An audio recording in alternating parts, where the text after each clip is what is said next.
Hello, dear listeners, and welcome to the latest edition of Extra Extra. It's all about whiskey. I'm your host, as always, Jason Johnston Yellen, the Whiskey Wizard. I'm joined, and it is a pleasure to see his face this early in the week. I am joined, of course, by Joshua Hatton, the Whiskey Cherub. Those curls are looking luscious. Welcome to Extra Extra, Joshua. Whose house? The Whiskey Wizard's house. Whose house? The Whiskey Wizard's house. It's your house today. This is your podcast. I just want everybody to know. Thank you. Thank you for that clarification. On Extra Extra, hopefully our dear listeners enjoyed a slightly different Extra Extra the last time out, where we had an interview for the April 1st release of the Westland auction, which we are excited to participate in when that goes live. Mm-hmm. But today we're back to the usual setup. This week it's Joshua's turn to bring a whiskey story to my attention. He'll read it through the first half of this episode, and then we'll riff on it in the second half, and then we'll try and get out of here in a tight 30, a tight 35. You know, sometimes we enjoy the conversation with one another and we hang around for a few extra minutes. It's true. But we shall see what today holds. What are you bringing to our attention today, Joshua? It's true, Jason. All of it. The article begins. Wine and spirit supplier Chatham Imports, producer of the American whiskey brand Michter's, will co-own the global trademark rights to the mezcal brand as part of the deal. The venture will be led by the brand's founders, Julio and Eduardo Michter. Hopefully I pronounced that correctly. Mestre. I think that's Michter, but I could be wrong. Who launched Los Siete Misterios in 2010. Matt Magliocco, executive vice president of Chatham, added, quote, I have been friends with Julio and Eduardo for years, and from the very first day we met, I have admired their commitment to producing superb Oaxaca mezcal ethically and responsibly. Since founding Los Siete Misterios in 2010, Julio, Eduardo, and their team have done a remarkable job establishing one of the world's greatest mezcals and have earned a well-deserved reputation as leaders in our industry. And that's the end of the quote. Okay. The deal will see New York City headquartered Chatham become the exclusive global sales and marketing agent for Los Siete Misterios, excluding Mexico, where the founders will remain responsible for sales and production in the country. Julio, the CEO of Los Siete Misterios, said, quote, we have known Matt Magliocco and his family for years and have been following what they have achieved with Michter's internationally and the great job that they have done. Julio continues, we couldn't think of a better partner to help us take Los Siete Misterios to the next level. Both companies have the same values, and each of us share the passion to produce the best spirits in our respective categories. The deal marks Chatham's first move into agave spirits. Los Siete Misterios range includes core bottling Dos Valles, Espadín, Barril, Mexicano, Coyote, Arroqueño, Tobalá, and Pechuga. And for those of you that are not aware, those names for the most part are all agave style. You know, those are specific agave names, with the exception of Pechuga, which is a nod to the fact that they'll quite often put a chicken breast in the still that will dissolve during the distillation process. But Dos Valles, I actually looked into this a little bit, and Dos Valles, and I don't know, I don't know if I'm pronouncing it properly. It's D-O-B-A, Doba. That seems pretty straightforward. And Y-E-J. Yay, I don't know, but that also that's also an Espadín bottling. So they've got two differing Espadín bottlings. Anyway, Magliocco added, quote, the brand's preeminent status in Mexico City's renowned bars and restaurant is a testament to Los Siete Misterios' reputation and credibility at home. He continues, for Chatham, Los Siete Misterios exemplifies all the qualities that we value in a brand and aligns perfectly with our existing portfolio. And then he ends off the article. We cannot wait to bring Los Siete Misterios to more people in the United States and around the world. And so, as I was reading through that, obviously this is a PR piece that the spirits business had put up. But I brought it to your attention and to the attention of the listeners because I thought it was quite interesting to have a bourbon company purchase a mezcal company. Well, let's circle back to that in the second half.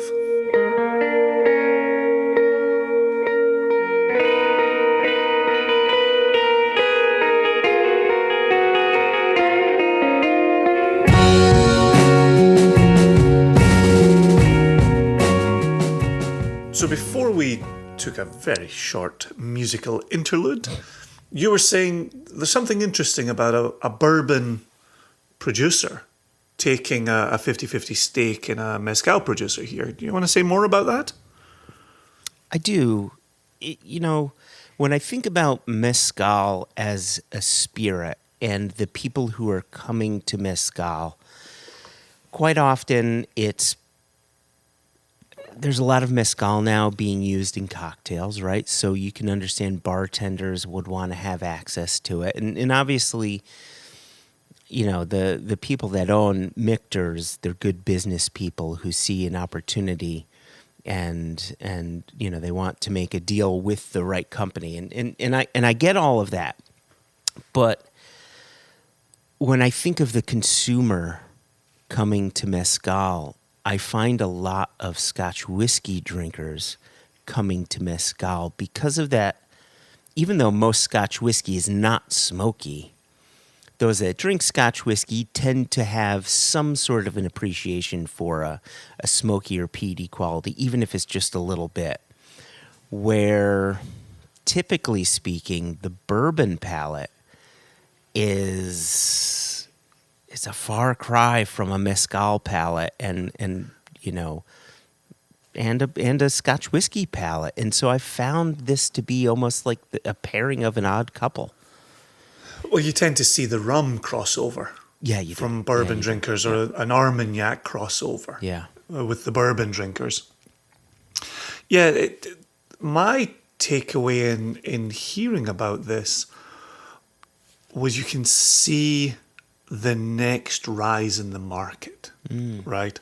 And so even though they are Chatham behind Michters who are bourbon, I think, and it's interesting here that you talk about these odd bedfellows, I don't know if they have anything in common with one another, aside from there was a time at which bourbon started to trend upwards, and it's trending upwards hard.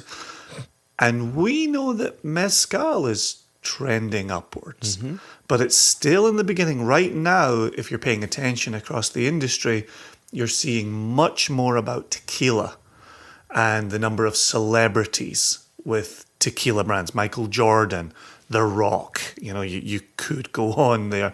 Obviously, George Clooney famously sold his a few years ago, a couple of years ago. $1 billion or something like that? Right, some ridiculous amount of money. 700 million guaranteed, and then depending on sales, the deal could close at $1 billion. Wow. Wow.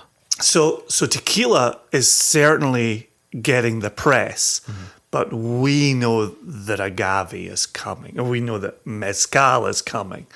And so I thought it was just a smart business deal, really, regardless of what they're already doing with bourbon. And if you listen in that release there, one of the quotes from one of the original founders was saying, "We have watched what this company has done with Michters globally," right?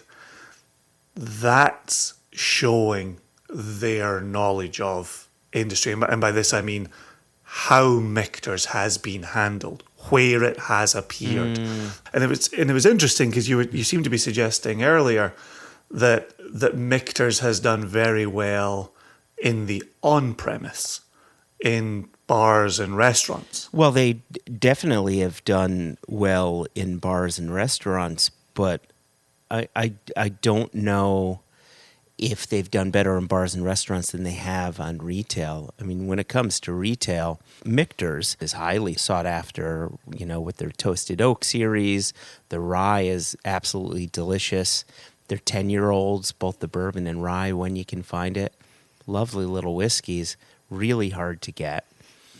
And, unfortunately, quite often purchased and then flipped on some sort of secondary page or whatever.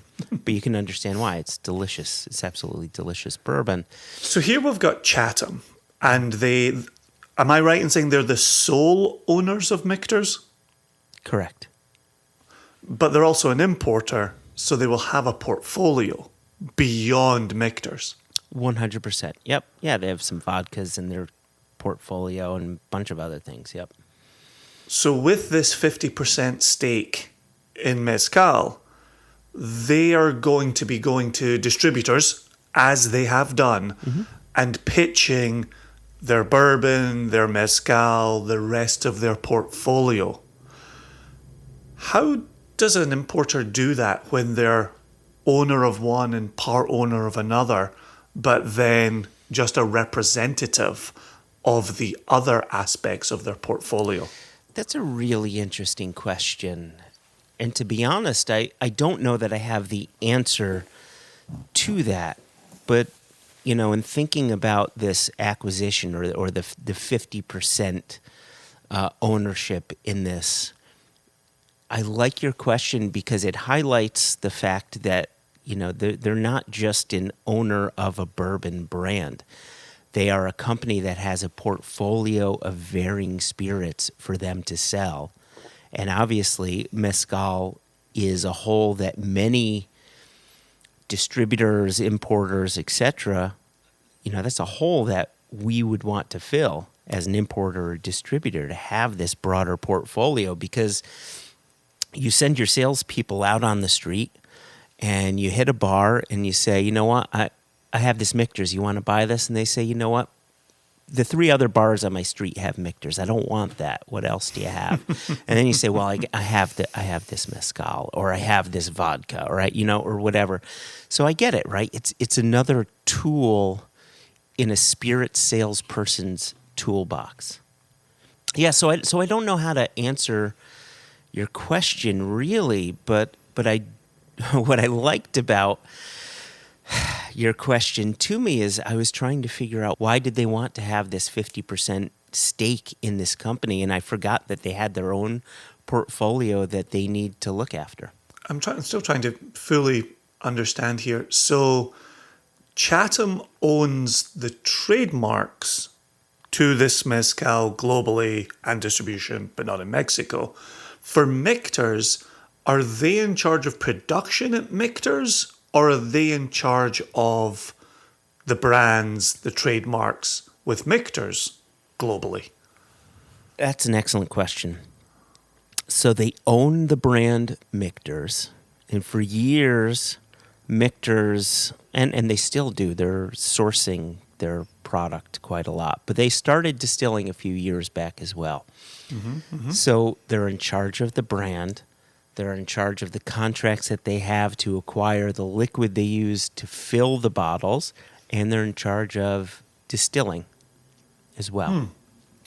Okay, because the corollary for me in Scotch was Edrington being in charge of Glenrothes, but Berry Brothers and Rudd, an independent bottler based out of London, controlling the brand. And that's no longer the case. Correct. But that's what was going through my mind, and I wanted to get to the bottom of for Michter's and Chatham, and then knowing that that's essentially the relationship they're going to have with the mezcal outside of Mexico going forward. So I was just trying to get that clear in my own mind. Yeah. You know, the thing that has me nervous, not just about this acquisition, but just in general, as mezcal becomes more and more popular, is that category of spirit is not prepared for the pending popularity that it's about to receive, or the pending notice it's about to receive. Not just through this and what Chatham is going to be doing through the brand, but this is just one of many brands that are going to get noticed and are going to find, this liquid's going to find its way into many glasses and into many cocktails and onto many bar backs and etc. And when I say they're not ready, the tequila industry is definitely ready. It's huge, and they cultivate blue agave, and there's some that's made cheaply that's just for cocktails. There's some that's made not so cheaply that's made for sipping. But mezcal has always been this smaller category, and their bottleneck is going to be the plant itself. Right? Yep. Even the espadín plants typically require at least 7 years of age for that before they can harvest that plant.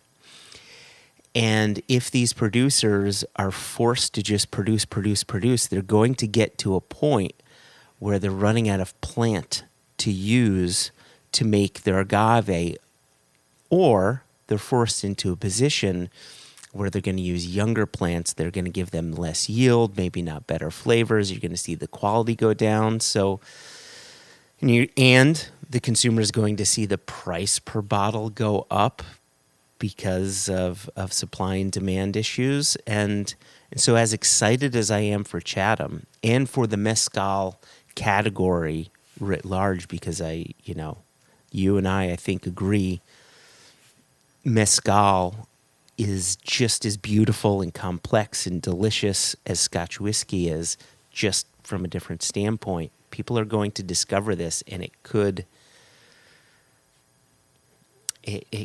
be really harmful to that industry. Well, and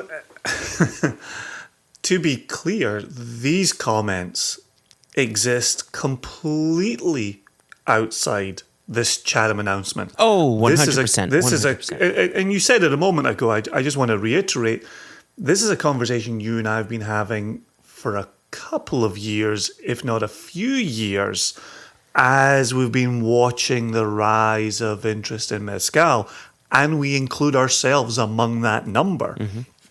It is a question of what is the way forward for mezcal. What will growth look like? What will harvesting look like? What will the rewards for the producers look like?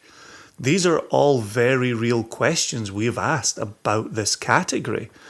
And I wonder if we'll start to see an advanced understanding of the category and subcategories, where we move outside of the 9 regions that are known for their mezcal production, and we start to see a wider discussion of Sotol and Raicilla, Bacanora, right? And we start to move outside of the 9 known states, where Oaxaca is the most well-known of the 9. Mm-hmm. And I could see that potentially alleviating some of the pressure on growth and harvest.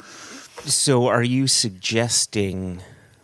Well, it didn't sound like you're suggesting this, but let me add another wrinkle to this.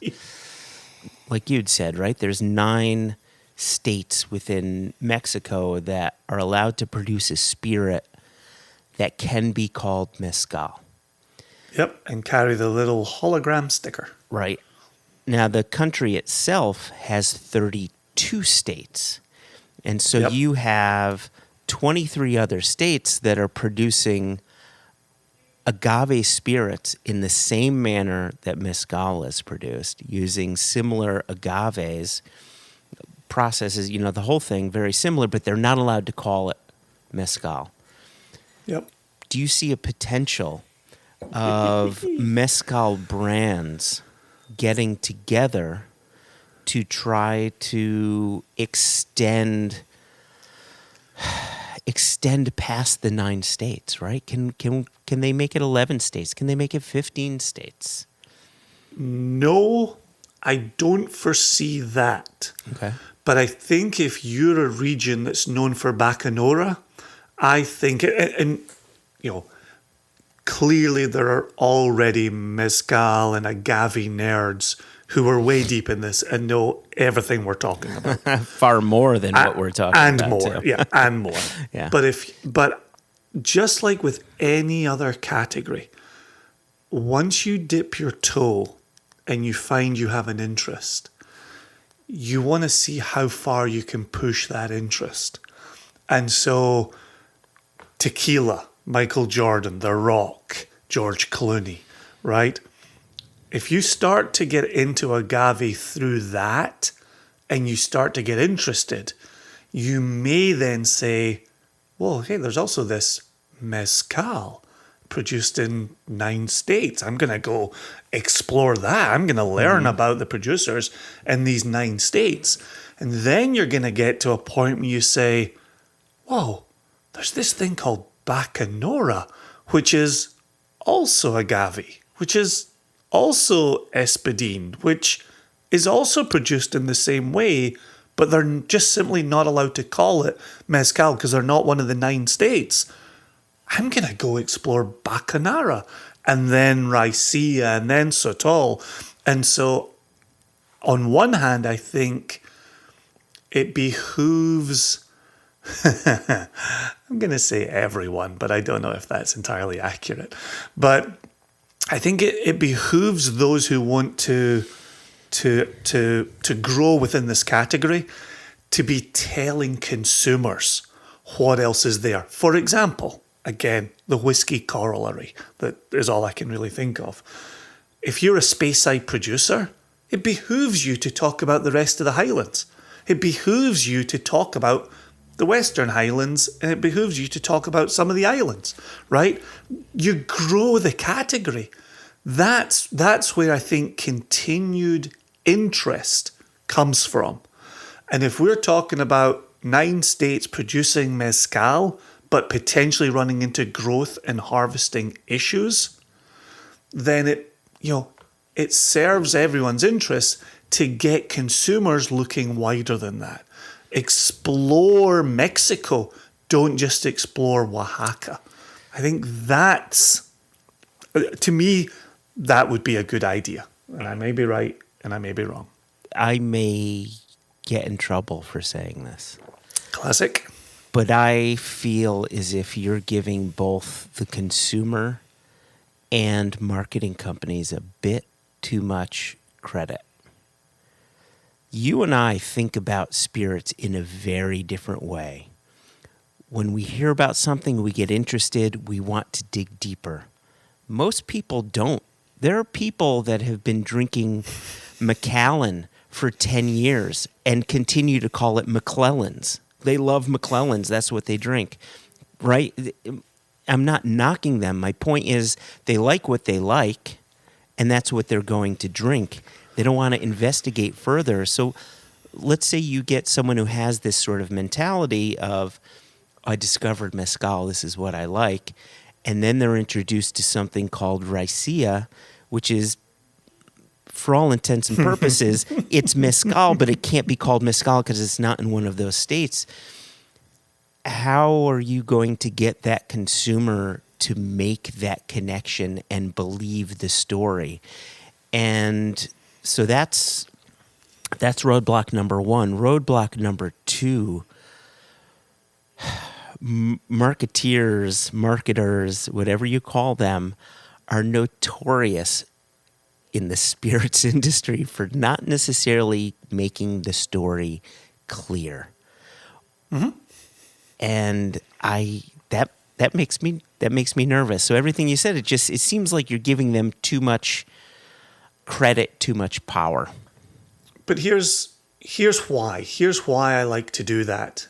Is because if you think about the history of chill filtration in the Scotch whisky industry, some producers just decided, look, we can't educate the consumer to a point where they will buy a cloudy bottle. So let's just remove the cloud causing bits and bobs, right? Let's chill filter. Let's take the lipids out.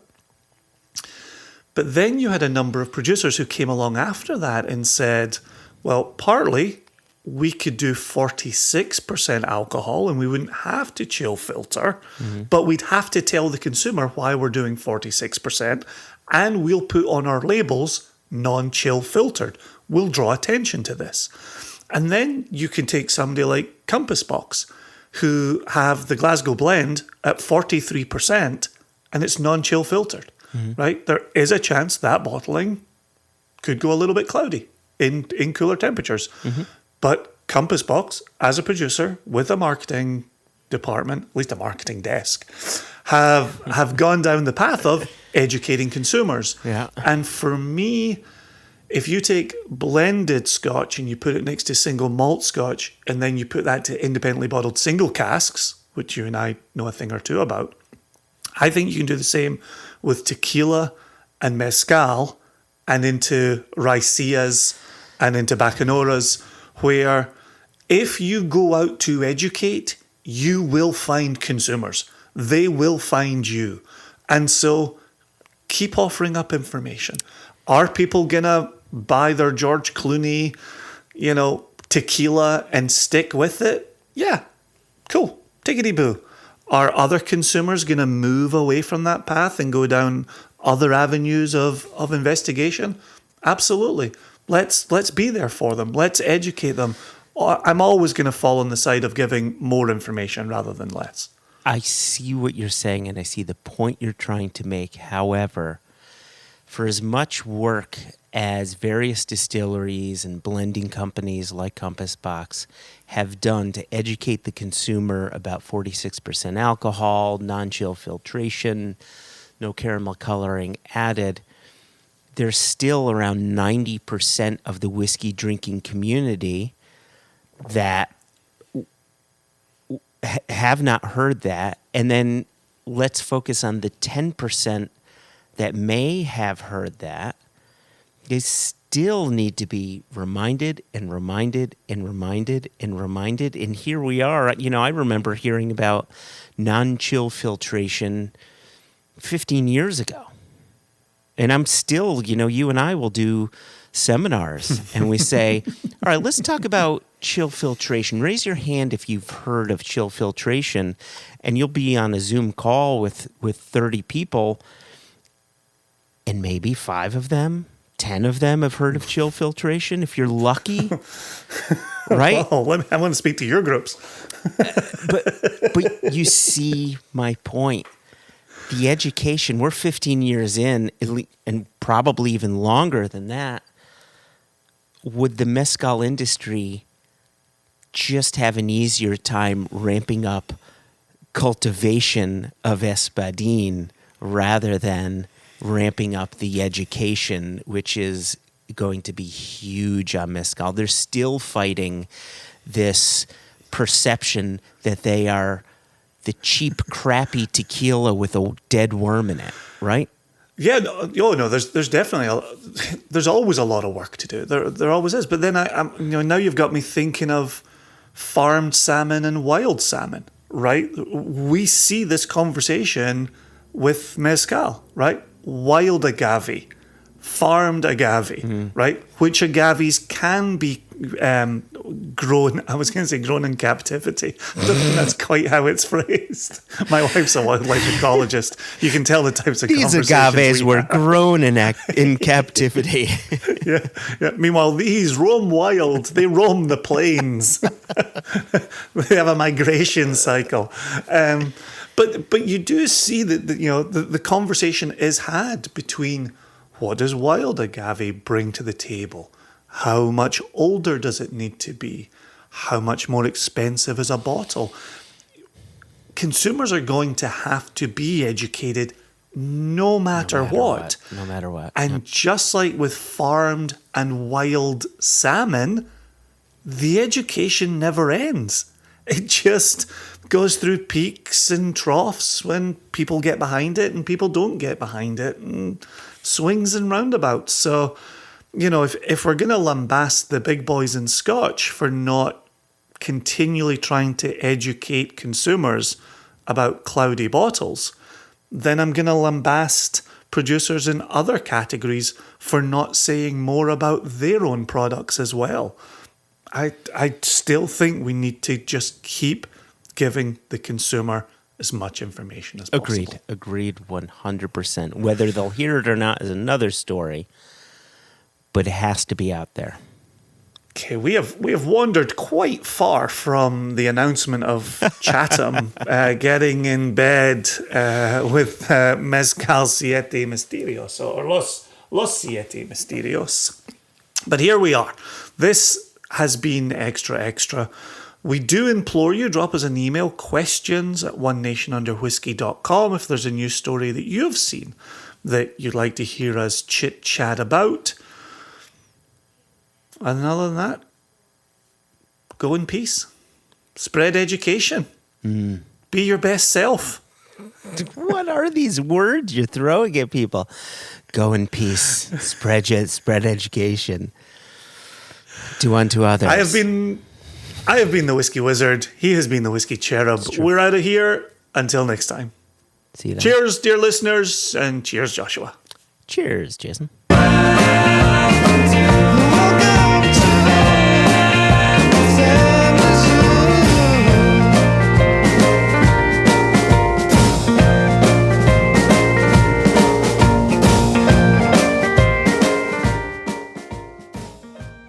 So the article. Fuck's sake. I know. Take a breath. Red leather, yellow leather, red leather, yellow leather.